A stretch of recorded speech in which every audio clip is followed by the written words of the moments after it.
लिहिलास रे? आता जे कडवं आहे त्याच्या मागचा अर्थ तुला माहित आहे? हे कडवं का लिहिलंय? नाही रे. तर 1972 साली महाराष्ट्रामध्ये भीषण दुष्काळ पडला होता. अक्षरशः उपासमारीची वेळ आली होती. मग लोक काय खात होते?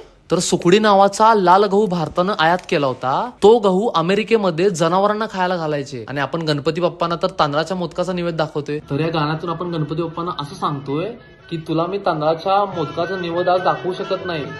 जो काही निवेद दाखवतोय तू स्वीकार कर आणि हे जे संकट आपल्यावर आलेलं आहे ते लवकरात लवकर तू दूर कर. आता हे तू कडवं ऐकलं आणि आता तुला त्याचा अर्थ पण कळेल. नाव काढून पोतांदुळाचे केले मोदक लाल गव्हाचे, हाल ओळख साऱ्या घराचे, दिन येतील कारे सुखाचे, सेवा जाणून गोड मानून द्यावा आशीर्वाद आता.